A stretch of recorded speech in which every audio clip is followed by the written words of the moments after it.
You are listening to a free version of the Majority Report with Sam Steeder. To support this show and get another 15 minutes of daily program, go to majority.fm, please. The Majority Report with Sam Steeder. It is Tuesday, July 3rd, 2018. My name is Sam Steeder. This is the 5-time award-winning Majority Report. We are broadcasting live steps from the industrially ravaged Gowanus Canal in the heartland of America, downtown Brooklyn, USA. On the program today, George Monbiot,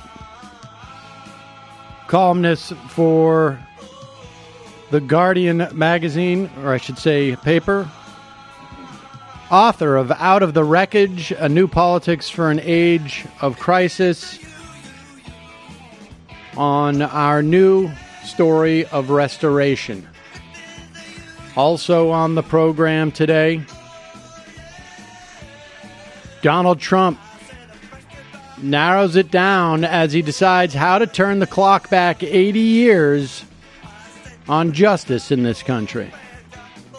Meanwhile, Republican Congressman, founder of the Freedom Caucus, Jim Jordan, accused of turning a blind eye to sexual abuse at Ohio State when he was a wrestling coach. Federal D.C. District Court judge says asylum seekers cannot be jailed. More details on Scott Pruitt's relentless corruption. And surprise! Ron Paul can't stop hiring racists. God damn it! What the hell keeps happening? In good news today, Alan Dershowitz has no friends. And but Trump still voters causes anti-Semitism. Still causes anti-Semitism. Like being gay in the 1950s. Trump voters a little confused about who he'll pick for Supreme Court. And lastly, Sam. It's not merely my name anymore. Now it's a sinkhole for bankers' money. All this and more on today's program, ladies and gentlemen. I know, that may be too much of. I don't know if that may be too much of a tease. I don't think I can just leave that Sam thing hanging out there. I wasn't planning on talking about this yet, but let me just briefly tell you that Sam is the name of a new party that is being... Excuse you. A movement. A new movement, excuse me. Sam is the name of a new movement. It's the Save America movement. Tell me more. Well, I will. I will, man. This is started by a 51-year-old homeowner in the New York suburbs. That's the way it's pitched. I'm going to bet I have a good idea where this is. He's a top lawyer at Morgan Stanley. And so has a seat on the firm's management committee. He is just determined to get this country back on track. He is going to serve America via his Serve America movement, or SAM, as he's revving it up. He is now collecting money from friends of his who are investment bankers. Richard Bennett, and a partner at the investment firm B4 Capital, contributed $140,000 to SAM. I should say the movement, not me. As Richard Bennett put it, I'm like, why not? What else are we going to do? That's the only thing that's going to fix it. Right. That's usually of a lot of movement leaders. Yeah. Like a Gandhi or an Allende. They say, yeah, sure. Why not? Might as well support that. Yeah. It's got an upbeat website. There are absolutely no website, no specifics, no policies, and specifics on immigration, reproductive rights, or the healthcare system. Here are some of the principles: applying America's innovative spirit. Yep. Strong, clear-eyed, values-based leader. That's what they're looking for. This is like the copy for the podcast. And it's the vitality of local communities. This is all coded. There you go. So I think their first candidate that they're going to back is, I think, like a mayor from Syracuse or something. Nice. Wait, not the woman who just won the Democratic nomination. No, maybe somewhere else. I may have misread that. I don't even remember. This sounds like a great initiative you got. They have they've raised more than $1.4 million. It's quite a movement. I think, yeah. I think probably from about 12 people. Would be my guess. Actually, probably less, because 10,000 seems to be the least amount. There's a 50,000 contribution.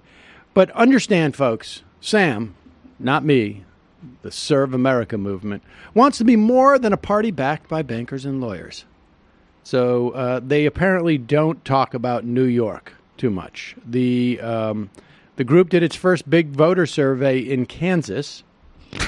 And it says it has cash coming in from small donors across the U.S. There you go. And the headquarters, which has a handful of staffers, located inside a co-working space in Denver. There you go. I wonder if that Kick the Can guy is involved with this. I know, undoubtedly, right? I wonder, like, we got to look if, like, laid off Third Way and like Peterson Institute staffers just desperately trying to get this guy's number. This is maybe some of them will get confused and give the money to you instead. That would be great. That would we got to maybe figure out some search engine optimization. I think so, right? I'm sure I'll get a cut of it for having that great idea. Well, I mean, of course. I'll kick back some. That's the way we work around here. The innovative spirit of America. Exactly. That's what it's time to innovate, folks. Yeah. If anybody out there can get the Serve America movement or how about this? The Sam America movement. Right? SAM would be the initials of it, but we just call it the SAM or the Cedar America movement. It is a zero-sum game. Total zero-sum. All right. Meanwhile, this is and look, when we report on stuff like this, sometimes it makes me reevaluate what we're doing around here. Maybe the way we've structured the office a little bit may be wrong, because we are probably, I mean, in terms of miles, we couldn't be more than, I don't know, 15 miles, not even, from Long Island, right? I mean, literally part of Long Island. I mean, technically. But maybe, I don't know, 5 miles. You're out in Long Island. I think people would identify in that way, 5 or 6 miles. And, of course, with traffic, that'll take you about 12 hours. But nevertheless, the idea that we have not reported on the stories, plural, of how MS-13 had occupied and taken over various communities within miles of where we are is a damn embarrassment to me. And I know that we have failed in this regard because Donald Trump told Maria Bartiromo that... Did you do that on purpose, or do you want her actual name? What is her real name? Bartiromo. What was it? Bartlett Romo? I don't know. I mean, look, I'm too confused. Bartiromo. You know what? My understanding is that she'll agree to anything you say to her, according to this interview. So here is Donald Trump talking about how right in front of our faces, he cleared up this problem. In the meantime, we have to have strong border protection. We have to have strong borders. We don't want crime. The Democrats want to have no borders. They want to get rid of ICE. You know, ICE is I'm just going to say that. Yeah. The 28-year-old socialist that just beat out Joe Crowley. Pause it for 1 second. ICE. I don't know if I've seen anyone have more enthusiasm about anything ever than Maria Bartiromo jumping in to pre-agree with Donald Trump here. All right, just go back a little bit. She doesn't pre-agree. I love it. I love it. The 28-year-old socialist that just beat out Joe Crowley says abolish ICE, and get this. More Democrats are getting in line with that. Kirsten Gillibrand today saying we need to abolish ICE. Well, I hope they keep thinking about it because they're going to get beaten so badly. You know, ICE, these are the guys that go in and take MS-13 and they take them out because they're much tougher than MS-13, like by a factor of 10. And these are the ones, 10 you times get rid of tougher. ICE, you're going to have a country that you're going to be afraid to walk out of your house. I love that issue if they're going to actually do that. They're seriously talking about that because you are going to have a country that's crime-ridden. The Border Patrol agents, ICE, these people are incredible. They were the ones, actually, when Melania went down, she was talking about the Border Patrol agents, not the ICE because she doesn't see. But ICE, Border Patrol, these are incredible patriots. What? The job they have is so dangerous. You know Long Island very well, right? Catch and release. I mean, well, how about Long Island? Right. They go into Long Island. They actually liberate towns. They liberate towns. These are incredible people. If the Democrats go left, okay, if they do that, like I always say, Maxine Waters is their new leader. Between Maxine Waters and Nancy Pelosi and getting rid of ICE and having open borders, and the biggest thing, you have open borders, all it's going to do is lead to massive, massive crime. That's going to be their platform. Open borders, which equals crime. I think they'll never win another election, so I'm actually quite happy about it. Well, first off, let me talk about the liberation that has taken place of Long Island towns, the multiple liberations of towns, where Long Islanders came out with candy, flowers, cigarettes to give to the... It is a GI. Thank you. Now I can go back to the Foot Locker. It is Thank you for liberation. It is an ice. It is an ice. They liberated us. Now we can go back to the overpriced sushi place. And I wonder where they pushed. They must have pushed ICE people into the Hamptons, actually. Into the Hamptons, deeper right? Into the island. Because they haven't come to Brooklyn. No. Or maybe they swam across the channel and went over to like New London, Connecticut or something. Maybe that's actually over to New Haven. They're holding strong in Montauk. That's right. There's one. Their supply lines are a little bit. They're getting money. They're getting supplies from the ocean. I do picture like MS-13 leaders watching that interview and being like, Melania doesn't what? First off, the fact of the matter is that I don't know if there was one documented arrest of an ICE agent of an MS-13 member at the border. Don't you think we would have heard about it by now? I think we would have. I mean, it would be plastered everywhere. Now, with it. I mean, we do live in a bit of a bubble, you know. It's like that New Yorker cover, you know, Long Island. Where's that? We have. It's impossible, but we do know that ICE is stopping people on buses. They're rounding up people who work in farms. That's the classic MS-13 move. Pretend you're a farm worker. Work on the farms until we activate your sleeper cell. Well, yeah, it's just unbelievable. That is the right. What's really sad about this is it's too bad that there was no journalist even remotely around Donald Trump when he said that to say, hey, wait, what? Liberate Long Island? Or do you think Maria Bartiromo has any questions as to whether or not there's been cities in Long Island that have been liberated from MS-13? Do you think that she's actually like sitting there going like, oh yeah, no, of course, I read about that? I think that she doesn't even. I think it's almost like precognition.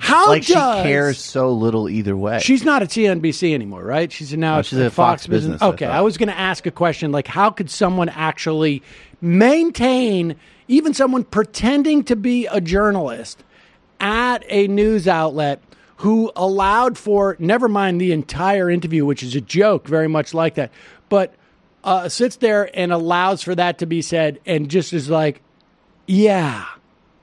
I mean, it's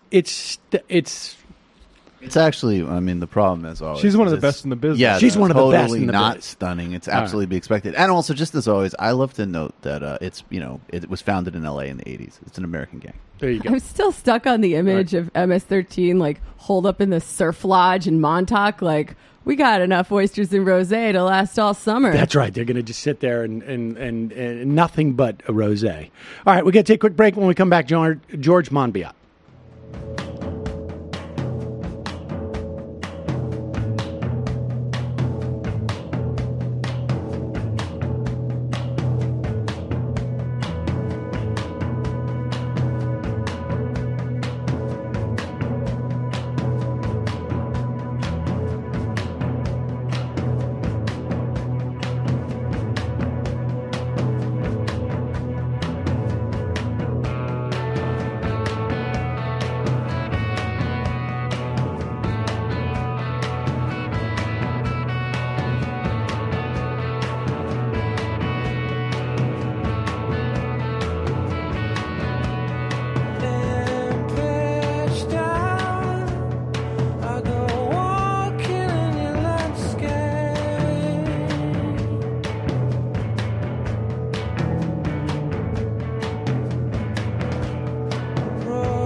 We are back. Sam Seder on the Majority Report on the phone. It is a pleasure to welcome back to the program columnist for the Guardian newspaper and author of his most recent, which is now out in paperback. I have it here in my hand. Out of the Wreckage, a new politics for an age of crisis. George Monbiot, always a pleasure. Thanks so much for coming on. Thank you, Sam. The pleasure's mine. All right, so I want to... I know some of this we have talked about, but I want to I want to.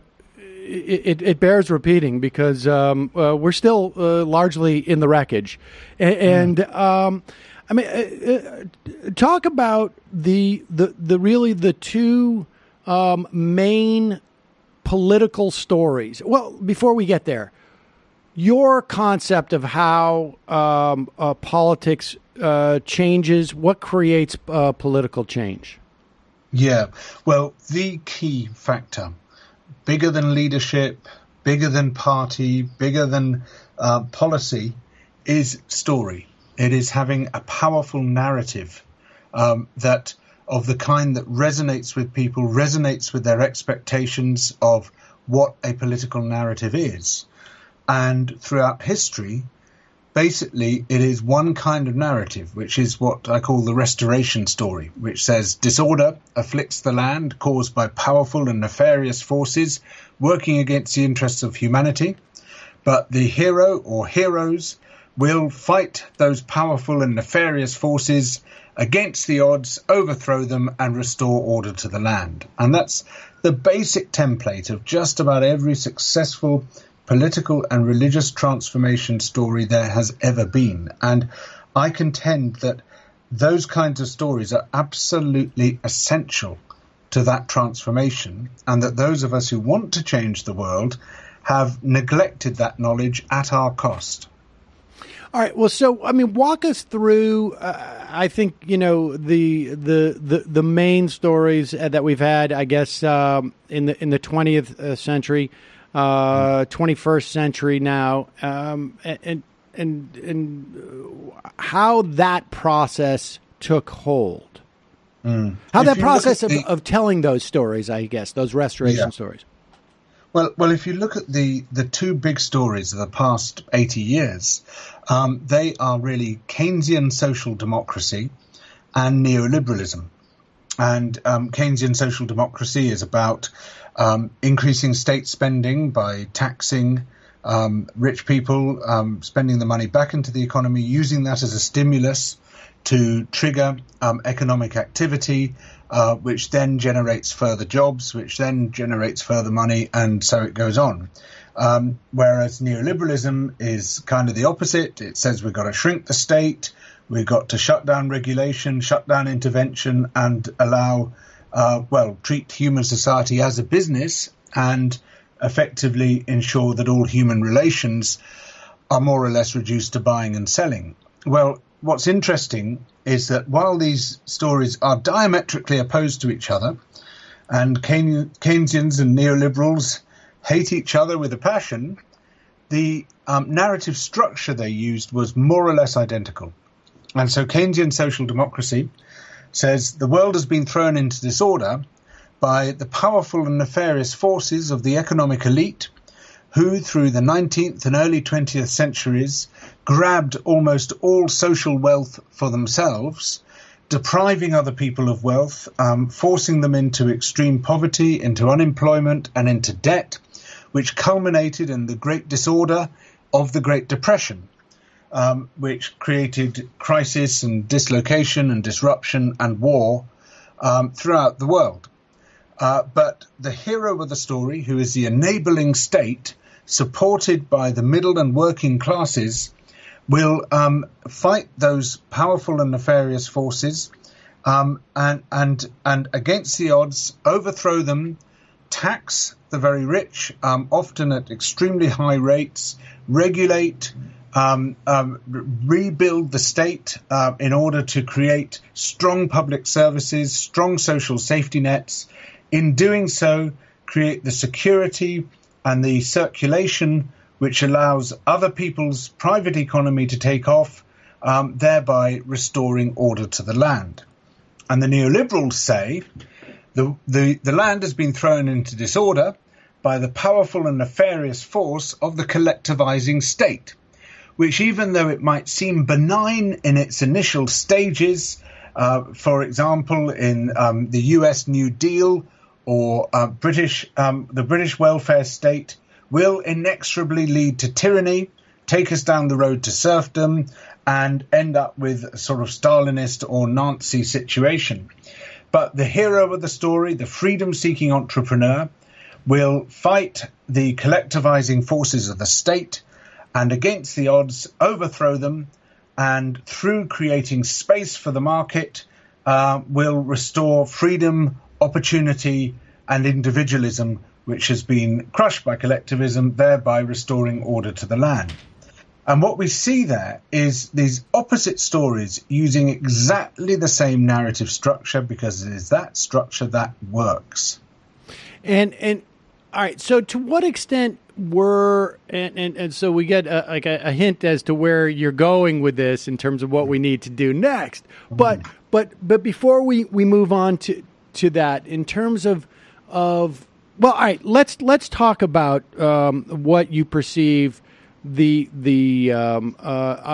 next restoration story will be, sure, or could be, and then I want to talk about sort of the tactical and strategic differences by way Keynesian, the Keynesian story and the neoliberal story were adopted. But let's go to the story that you see is available for us to embrace / tell. Sure. So this goes something like this. The land has been thrown into disorder by the powerful and nefarious forces of neoliberalism that have set us apart, that have atomized society, that have told us there is no such thing as society, and that have told us that any collective action is illegitimate. Politics itself is illegitimate because only economic activity is a legitimate means of changing society. And that economic activity is... It sounds like your kids do not agree with this. There's a bit of social activity going on. No worries. And that economic activity is through buying and selling is the only way of determining how society should be organized. In so doing, they have created a series of crises, financial crisis culminating in the great crash of 2008, environmental crises, social crises, and indeed personal crises, in that the great spread of so many mental health disorders seems to be associated with the age of loneliness that this toxic doctrine has tried to create. But the heroes of the story, us, will confront these powerful and nefarious forces by rebuilding community, generous, inclusive communities in which our new politics will be embedded. And through an escalating process of constructing community, of then reclaiming power from the center We still need the state, but we also need to have genuine political power vested in community and genuine economic power. We'll create a politics of belonging that against the odds will restore order to the land. Okay, so so let's go back and talk about how these stories, I mean, if that's the story that we have, that we will have this restoration of community, a sense of belonging, a sense of more equity, I guess, as well, and sort of a broader sense of shared destiny. Let's go back to how Keynesianism was adopted and broadly became, so that we can talk about the sort of the different challenges that may exist today than existed then, or vice versa. Sure. So Keynesianism kind of, and certainly in the form that was promoted by Lord Keynes himself, came from within what would be accurately called the liberal establishment. And there genuinely was a liberal establishment in those days. Keynes worked within the British Treasury. He was very well connected in society, both in terms of the economic and political mainstream, but also culturally through the Bloomsbury Group. And he really experienced very little resistance. There was some, but when he published his general theory in 1936, which was unquestionably a work of brilliance, and at a time when change was desperately needed and a whole new story was desperately needed, it was very quickly recognized as being a potential solution to the escalating series of economic and political crises that the world was facing.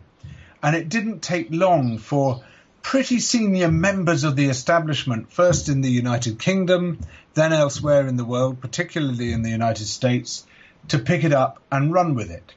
Now, it also didn't take long for some of his ideas to start to be diluted.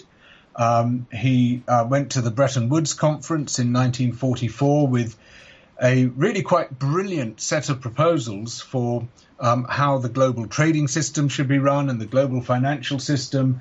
And one by one, they were all knocked down in favor of dollar hegemony and global finance, which led to many of the problems, which then later crashed Keynesianism and ensured that by the late 1970s, it was pretty well dead. But it was not the sort of grassroots movement that I envisage now. Right. And there's very little opportunity for creating an elite transformation of the kind that Keynesianism represented.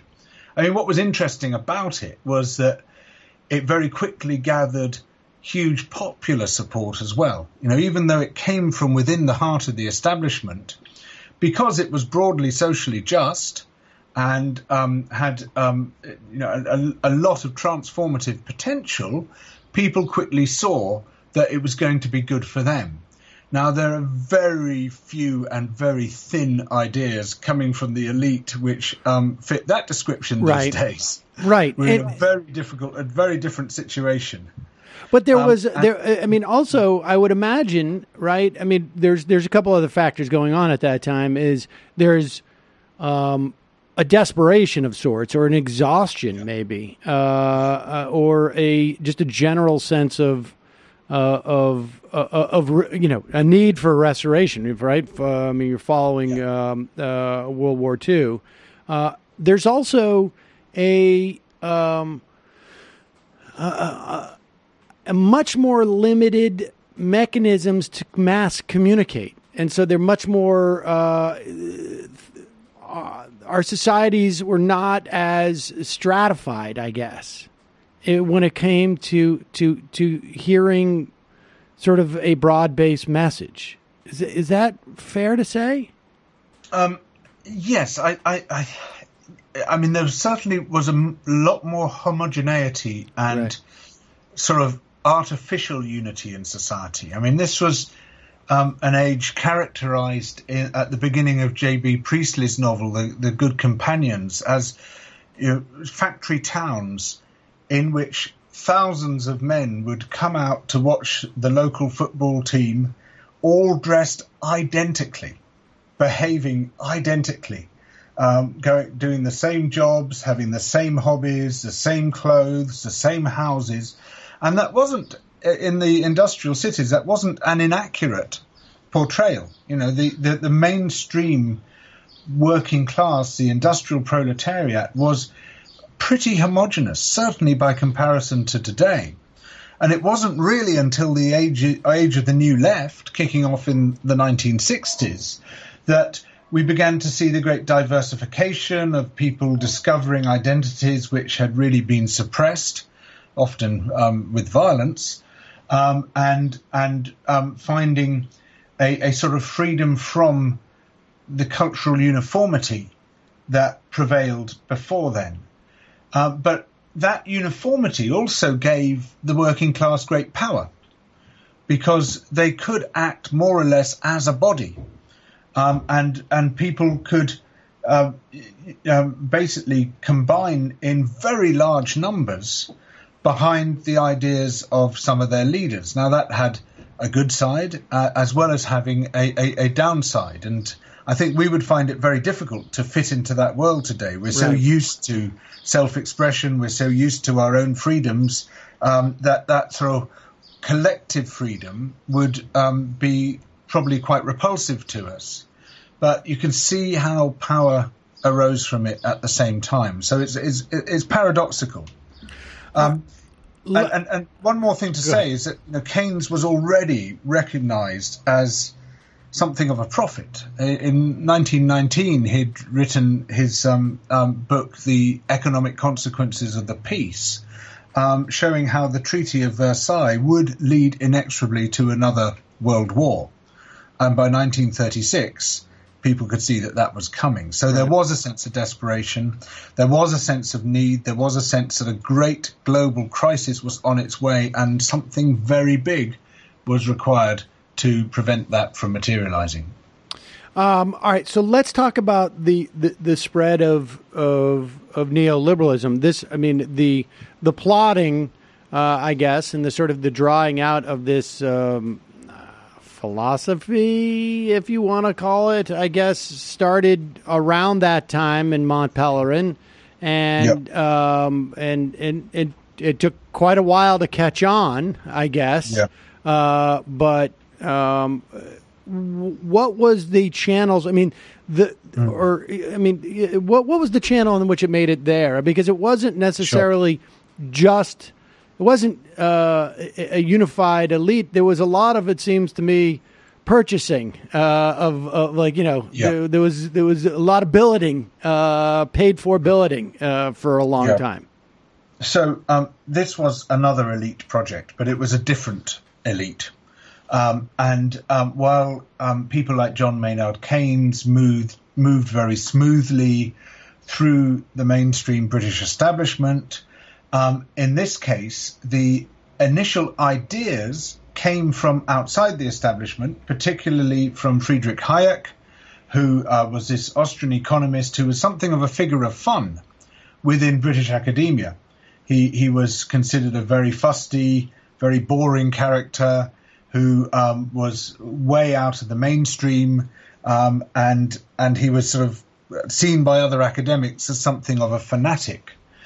Similarly with Ludwig von Mises, and they published their books respectively in 1944 and 1945, The Road to Serfdom and Bureaucracy, but they very quickly caught the imagination certainly of part of the public, and then very quickly too they caught the imagination of the world's richest people, who then massively subsidized the creation of what has been described as a neoliberal international, an international network of academic departments, of politicians, of journalists, and particularly of think tanks, a lot of which were then set up at the time with huge bequests from some of the world's richest people and corporations, with a quite deliberate attempt to start building on this new story to create a new political reality. And some of its early architects were very clear that this would take them 30 years. They recognized that they were living in a period of Keynesian hegemony, where everybody could basically see that there wasn't another show in town. I mean, even Richard Nixon later on was alleged to have said, we are all Keynesians now. Because it was just the prevailing common sense, because it was the narrative that had sunk in. And even people who'd never heard of John Maynard Keynes and never heard the term social democracy and would have had no idea what it meant were social democrats, and they were Keynesians because it had just become social common sense, which everybody subscribed to. So the neoliberals knew this was they were going to be in there for the long haul, and they persuaded these extremely rich and sometimes rather sinister people who were supporting them to fund them for the long haul and to set up academic departments in Chicago and George Mason University and Virginia and many others, to start developing and promoting these ideas, hothousing them, finding ways in which they could be acceptable to the public. Because as neoliberalism evolved, it became more and more radical and extreme, and turned from being a sort of fairly reasoned critique of state power, as it was in the form of Hayek's first big book, his Road to Serfdom, into an absolute wild-eyed, ranting, crazy manifesto, as in the book, The Constitution of Liberty, that he published 15 years later. By then, he was completely the puppet of these very rich men, and he delivered exactly what they wanted. And it's basically the non-fiction equivalent of Ayn Rand's book Atlas Shrugged, where the multimillionaires must be allowed to take over the world. Nothing should stand in their way. Anyone who stands in their way is illegitimate. Democracy must give way to money, and money must be allowed to do exactly what it wants, regardless of how that money was made, regardless of the character of those who made it, regardless of the effects on the rest of society, because the only value that should be allowed to triumph is the value of money. And this was completely unacceptable to the majority of world opinion. It was regarded as utterly repulsive by most of those who read and understood it. But amongst a very particular right-wing elite, it was seen as being the key to the world that they wanted. And Mrs. Thatcher in around 1975, when she became leader of the Conservative Party in opposition, is said to have stormed into a meeting of her shadow cabinet and slammed down a dog-eared copy of the Constitution of Liberty on the table and said, "This is what we believe." And so they then invested very heavily in softening people up, using particularly the think tanks that they funded on both sides of the Atlantic, like the Cato Institute and the American Enterprise Institute, the Institute of Economic Affairs, the Adam Smith Institute, Hudson, Heritage, a whole series of these set up by extremely rich people. And their purpose, they're not think tanks, they're lobby groups. Their purpose was basically to soften people up, to test the arguments, to find out which ones resonated, to find the right terms, the right words, the right framings in order to persuade people to accept the multimillionaires, later the billionaires' agenda, and to believe that what was good for billionaires was good for them. And they refined and refined that message until the story they told, the neoliberal story, became dominant, displaced Keynesianism when Keynesianism ran into trouble, and then quickly became the new social common sense all around the world. And it still is. And just they've done such a an exquisite job of that. I mean, there was just one thing that popped in, today. There was a poll of broadly of voters in this country of what they want out of Trump's Supreme Court pick, and not terribly surprising that 70% of Democrats want a Supreme Court nominee who would limit the amount of money corporations and unions who can spend on political campaigns. Mm-hmm. That basically Citizens United. Unions can spend an increasingly less amount of money, obviously, in this country because of recent other court cases.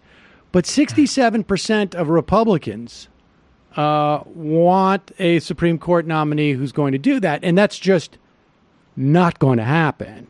And there's like there's a disconnect there between what they may have voted for and what they're going to get. But there was never a moment, I think, where anybody thought, with a list that is literally generated by the Heritage Foundation via the Federalist Society. All right, so having done such a good job of beating out Keynesianism, particularly in light of like you said, the 70s and the inflation that existed then, and various moments of high unemployment and whatnot. But so with those two examples of a new restoration story, not just being developed, but disseminated, right, and accepted, one where we had a much more homogenous type of society, both in terms of what people looked like, or not necessarily what they looked like, but who was able to participate, right? I mean, when Keynesianism was adopted in this country anyways, a significant portion of our population really had no say in any of it. No. And by the time neoliberalism was sort of broadly adopted by culture, there had been billions of dollars spent on this project. Assuming we don't have either one of those contexts or resources, how does a new restoration story develop? I mean, we just had a very encouraging win in a primary in New York City by a a woman who will Acacio. Who will be a congresswoman. But we're talking about 25,000 votes that took place, and very good circumstances, and literally in our backyard here. And so, how does this more broadly permeate society? Well, we do have something which is potentially transformative and actually had a major role in the remarkable victory of Alex Acacio, which I think is potentially a turning point. There's something very exciting now going on, and hopefully the Democratic Party will finally realize that just carrying on with neoliberalism light isn't going to get it anywhere.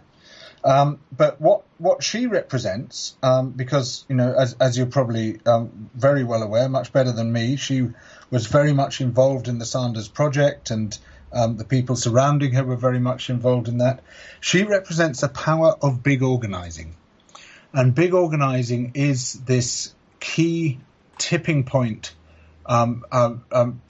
political tool which potentially can generate tremendous change. And this is using proliferating networks of volunteers to create a kind of political community which transcends normal political campaigning tactics and turns out to be far, far more effective than them.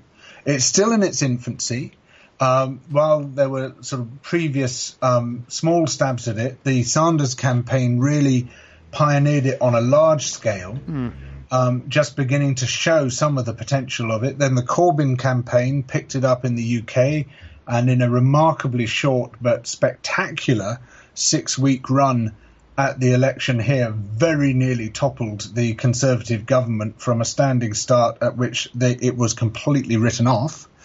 And we're only just beginning to explore the amazing potential that this has. And basically, instead of having to raise a shed load of money and employ a shed load of staffers and send smart people in suits and clipboards around to talk to people, you recruit your workers from your base, and it's that base which then connects with all the people that you want to reach. And the idea then is that your political operatives come from the very communities you're trying to transform. They can talk direct to other people in the communities and say, look, this isn't about me talking about the pain of someone else. This is me talking about my own pain, which I share with you. My experience is your experience. And not only am I going to talk about this, I'm going to recruit you. You're going to be a volunteer in the next wave. I, as a volunteer, are going to train you. You're then going to train the next set of volunteers, and we become unstoppable. And as I say, the Sanders campaign really began to explore how this could be done. By the time the Democratic nomination closed, it had taken off to such an extent that it was clear that if it had run another 2 weeks, Sanders would have clinched it. I don't think Hillary would have stood a chance if it had just carried on a short distance further. And then I don't think Donald Trump would have stood a chance, because the momentum which Sanders was beginning to build was something quite formidable to perceive. And I believe and hope that what's happening with Alex Acacio is just the beginning of the realization of that vision. And we should say, folks can go back and listen to Becky Bond and Zach Exley when they came on this program. It may now be a year and a half ago or so. But okay, so all right, it's not hard for me to conceive of a Bernie Sanders or a Bernie Sanders-esque candidate winning the 2020 election with that type of organizing philosophy and tactics. Yeah. But then the next day happens, right? Like, even with let's just use Bernie as a surrogate. I don't know if he's going to run, but even if we were to get a candidate of that ilk and one who was even more, I think at least, perceived to speak to a even broader set of concerns in this country. What happens on day two or after the inauguration? I mean, we still have, this. It's one thing to sort of like out organize, but then you've got to legislate, and you still, you're not necessarily able to, this is. You've organized to win an election, but then you've got to legislate, and you've got to convince people where you don't necessarily, in states that you haven't necessarily won. And,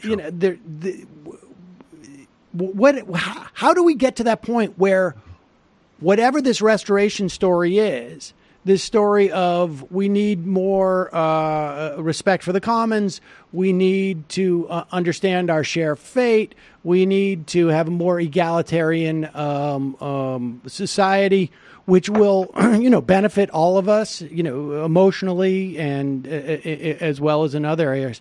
How does that become conventional wisdom when all of the apparatus that would spread this restoration story is driven and built around a neoliberal system? Well, as you said yourself, we're not in the same position that prevailed in the 1930s and the 1940s, where a few people could basically control all the media and the means of mass communication, and everyone was kind of swept along on one tide or on another tide. And this is both a strength and a weakness. We have this massive proliferation of social media, of citizen-generated media, and some people are using that extremely well. Most of us are using it very badly. But But, again, there are tools for massively improving the way that we use it.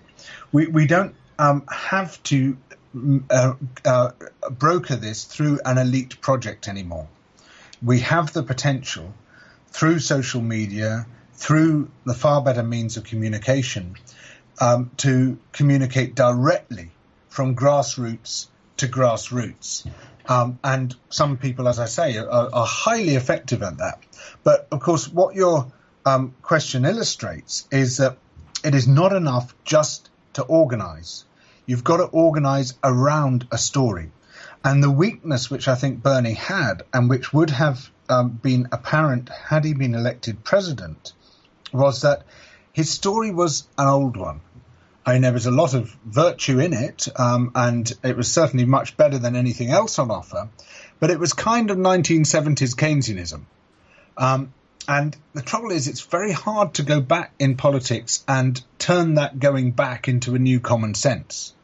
If you're going to try to have a transformative agenda, which people fall into line with because it just seems like the social common sense of the time, then trying to resuscitate an old form of social common sense just isn't going to crack it, not least because your opposition already knows how to destroy that. They were very effective. Global finance was extremely effective at ripping down Keynesianism. It pulled down the capital controls. It pulled down the foreign exchange controls. It pulled down the balanced international trading system, all of which were essential for Keynesian social democracy to flourish. You can't do it without those. And it would do it again if we try to go down that same route. So we need a new story. Every generation really needs its new transformation, a restoration story. And I think that's what the Sanders campaign was lacking. And potentially, so far, even the more exciting Democrats are still lacking. So I think we need to pair it. We desperately and urgently need to pair it with the creation of a new story. And I'm not saying that it has to be my story or that I'm the one who's completely cracked it, not by any means. What I'm trying to do is to just sketch out the barest essentials of what that story could or should contain, and to say, right, look, I'm just sort of laying down the ground here saying it needs to be a restoration story. History shows us that very clearly. Here is what a new restoration story could look like. If you don't like the way I'm doing it, please be my guest and do it a better way, because I don't care. I want it to work. I want us to come out on top. I want the people to beat the economic elite and to actually restore order in the form of social justice, environmental justice, the distribution of wealth, good health care, good nutrition, good education, all those things we so desperately need. And if it's not the story which I've begun to sketch out, which helps that, but someone else comes up with a better one, then I will be the first to cheer. I don't care. I'm not possessive about this. I just want it to happen. I desperately want it to happen. And so, I mean, does Alexandria Ocasio-Cortez, is that a story that you see as significantly different and updated from Bernie's to be effective? I mean, I don't see it as being massively different. I mean, she's new, she's exciting, she's a wonderful person. I'm delighted and thrilled by what's happening there. But I think what I'm not so far hearing from her is something which is radically different from what's gone before, and I do think we need that. Well, give us a hint as to what that is, because I think, one of the problems we have on some level is it's hard to imagine what you're talking about. Okay. Let me give you an example.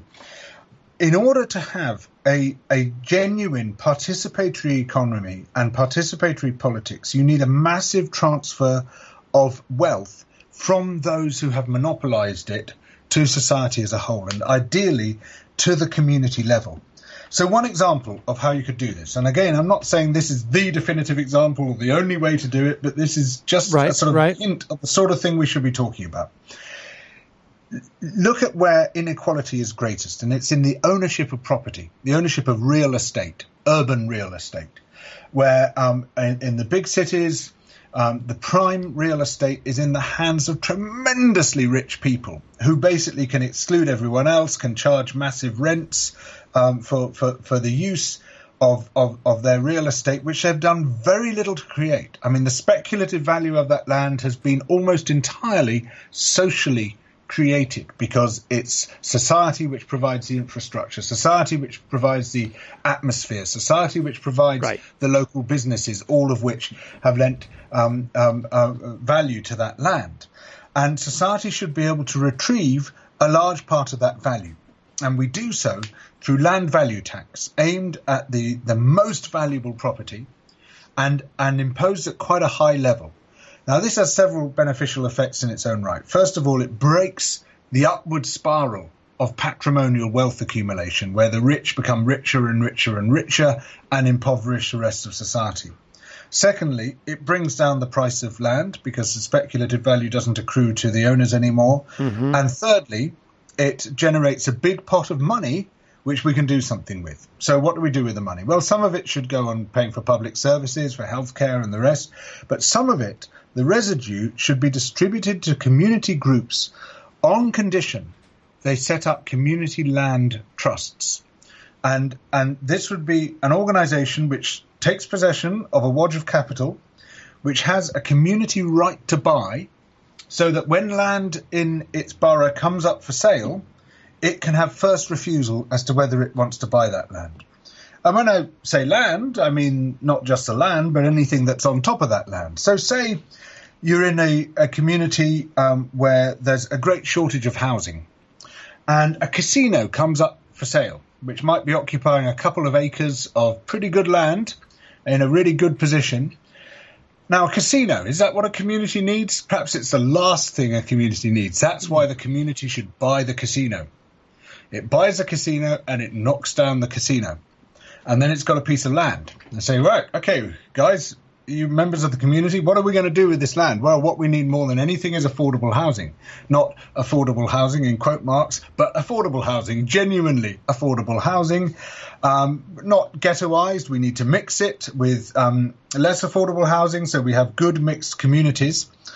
And we, the Community Land Trust, while we've acquired this site and cleared it and prepared it, we're not going to design this development ourselves. What we're going to do is to invite the people who are going to live there to design it between them. So as a community, they design not only their own homes, but also the layout of the development, the relation of the infrastructure, of the green spaces, all the rest of it, with the help of professional advice.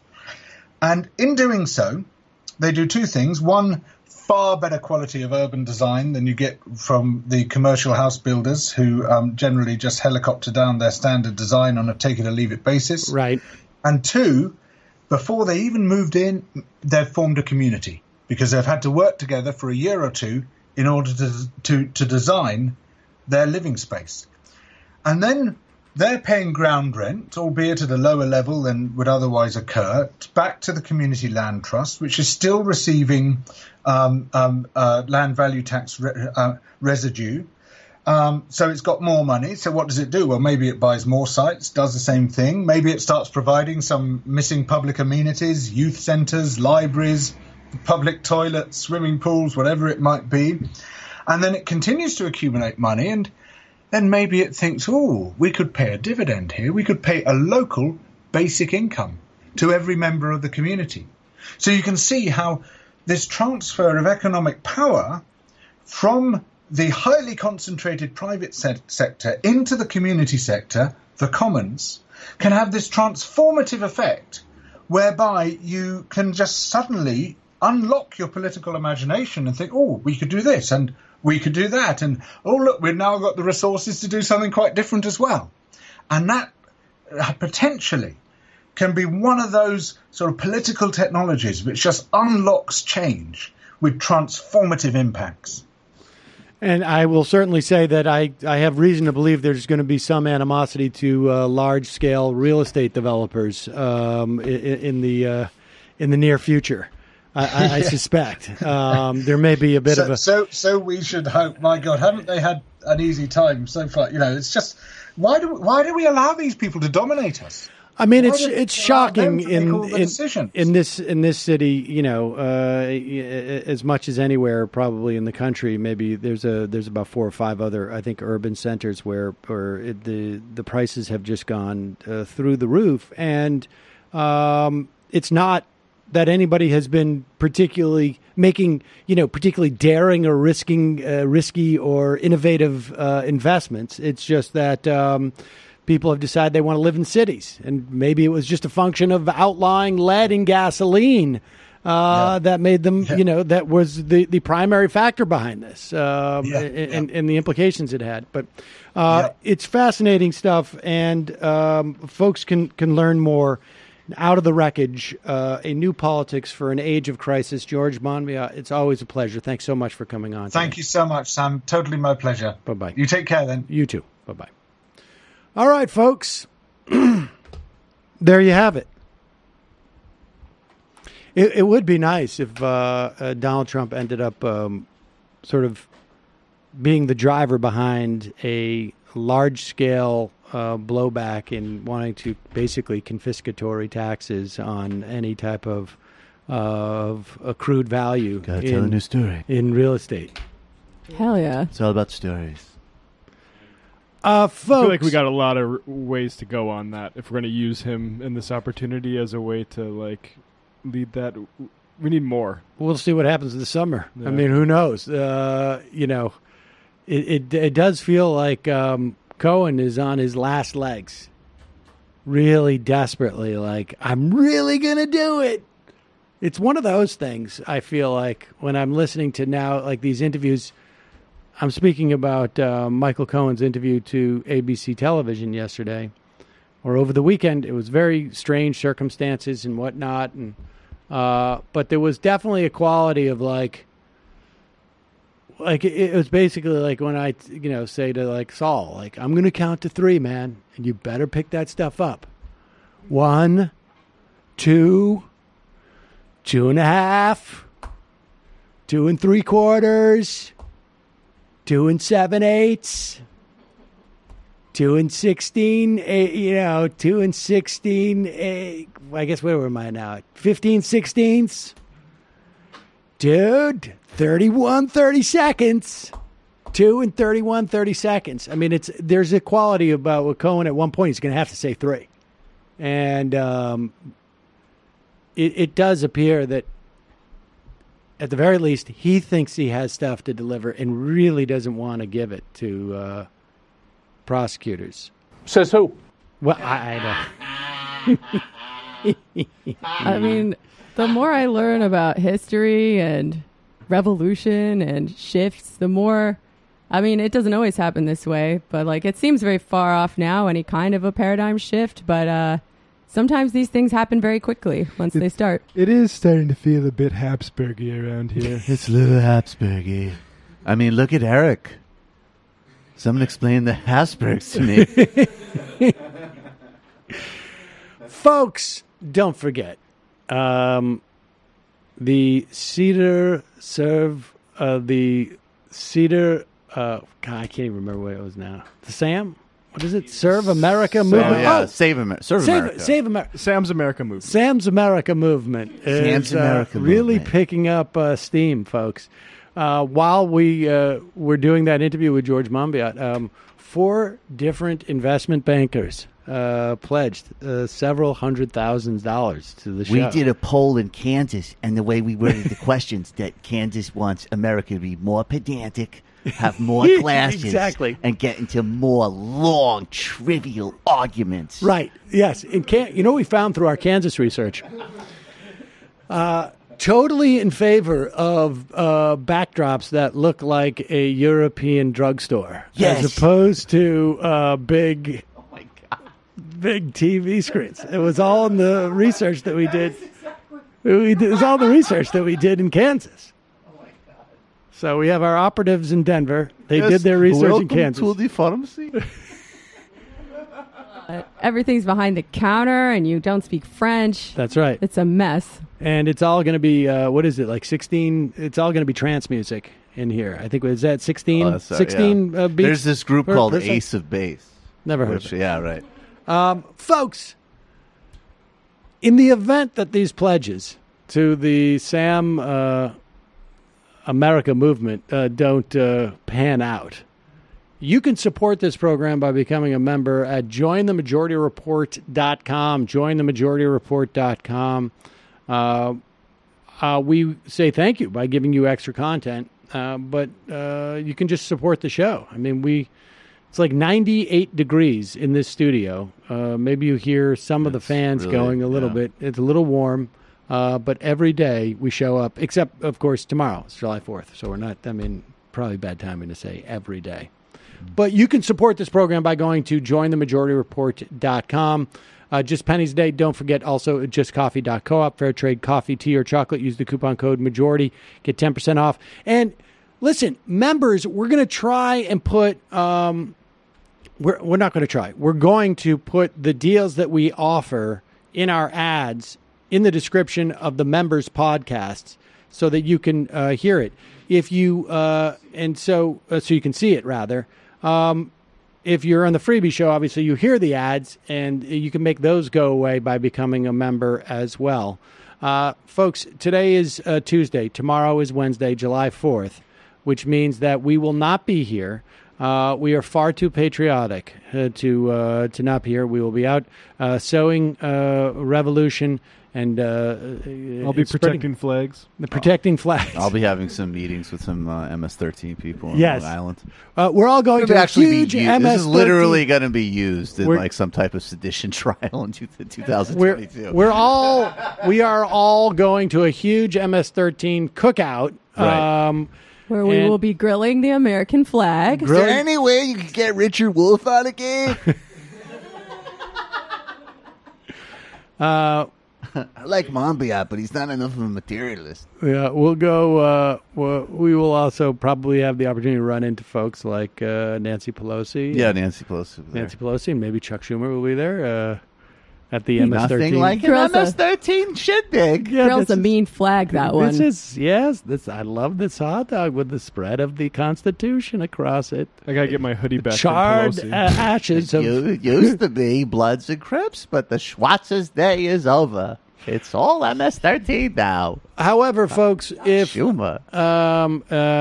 get lonely for a show tomorrow for some reason on July 4th, you will have tonight's episode of the Michael Brooks Show will be available because it will happen tonight. It's happening tonight.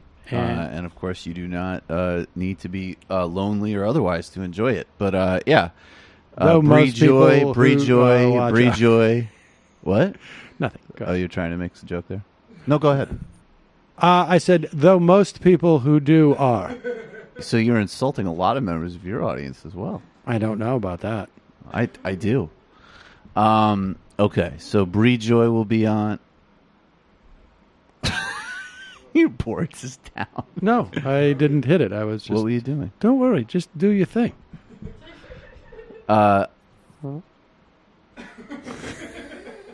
I want 2 ads tomorrow dropped into the... Are we really anything? You got it There's tomorrow. Not anything? 2 tomorrow. I got to go to Continue. my contract.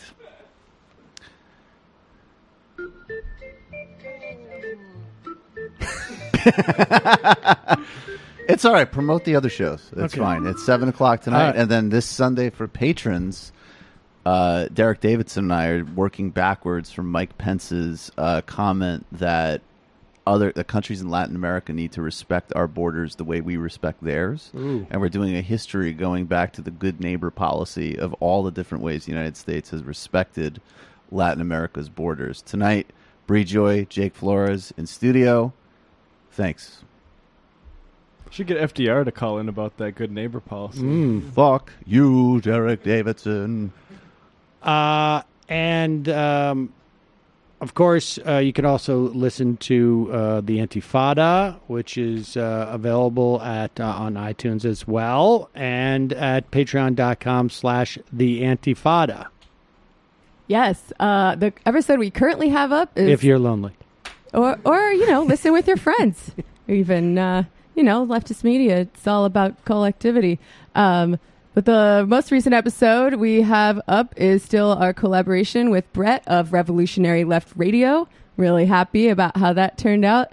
And tomorrow we will be dropping our new episode, which we recorded after the beach, which was not easy because our hate was very diluted by all the sand and the nutcrackers we had consumed there. But nutcrackers? Oh, you don't know about nutcrackers? Are they edible weed products? No, it's like a frozen cocktail beverage that a nice man comes along and sells you at the beach. Really? Yeah. I've never heard of this at all. Wow, when was the last time you went to the beach? Ages and ages ago. Gotta hit up Fort Tilden. That's where it's at, man. I haven't been to the beach in so long, and then it's like I'm trying to make sure that my kid doesn't get sun. Yeah, well, sit there and hold an umbrella over his head. Well, it goes down a little easier with a little grain alcohol Slurpee in your hand. I'll tell you that much. Well, all right. I've got to make a mental note of picking up the grain alcohol. Speaking of grain alcohol, what's happening on Literary Hangover this week, Matt? Sleepy Hollow coming out on Saturday. The members of patreon.com/literary hangover got some bonus material. Also on iTunes, Stitcher, YouTube, all the places you can download. I enjoyed the Rip Van Winkle episode. It's good stuff. All right, folks, we're going to take a quick break. Head to the fun half, wherein we will take your phone calls and your IMs via the app at majorityapp.com. Be right back.